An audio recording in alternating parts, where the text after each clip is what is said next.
Right now, somewhere in your mind, there is a locked room. You lived in it once. You learned to walk there, learned to speak, saw your mother's face for the very first time, and yet you cannot remember a single second of it. Try it. Reach back as far as you can. Find your earliest memory. For most people, it sits somewhere around age 3 or 4. Before that, there is nothing. Not a blur, not a fog, just a blank space. Scientists call this childhood amnesia. For a long time, nobody understood why it happened. More than a century ago, Sigmund Freud noticed that nearly everyone seemed unable to recall their earliest years. He believed the brain was hiding those memories. He was wrong about the reason, but he was right about one thing. The forgetting is not an accident. So what is happening inside a baby's mind? Here's the strange part. Babies are excellent learners. They recognize voices before birth. They learn faces, language, and who they can trust. Learning is memory. So if babies can remember enough to learn, why can't they remember those years later in life? The answer may lie in a small structure deep inside your brain called the hippocampus. Think of it as your brain's librarian. Its job is to take experiences and store them as long-term memories. But during your earliest years, that librarian is still under construction. New brain cells are being created at an incredible rate. You might think more brain cells would mean better memory, but researchers discovered something unexpected.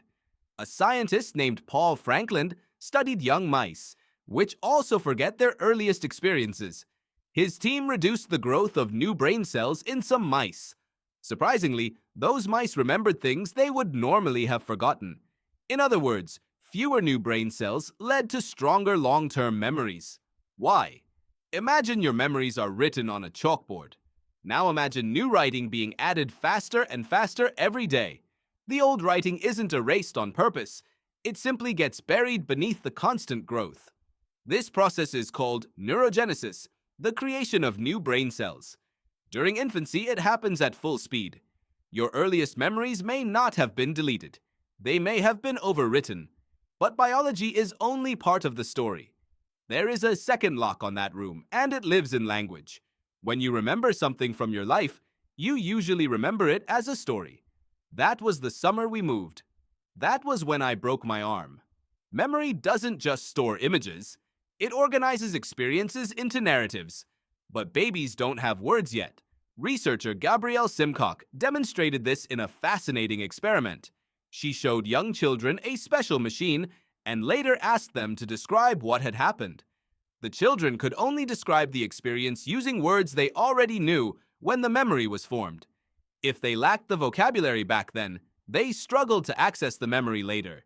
Even after learning those words, the memory existed, but it was trapped behind a language they didn't yet speak. Now think about what that means. Your sense of self is built from remembered experiences. It's the story you tell yourself about who you are, yet the first chapter is missing. You were there, fully alive, but those years feel as though they belong to someone else, and it gets even stranger. Psychologist Chi Wang found that culture can influence how far back people remember. Children raised in families that tell detailed personal stories and ask questions about feelings and experiences often develop earlier memories. In cultures that focus less on individual storytelling, first memories tend to appear later. The way people spoke to you as a child may have helped shape how much of your childhood you can remember. So childhood amnesia isn't just biology. It's biology and storytelling working together. The hippocampus was still developing. Language wasn't fully there. And the people around you were teaching you how to turn experiences into memories. But before we leave that locked room, there's one more thing you should know. It isn't empty. Those early years left traces behind.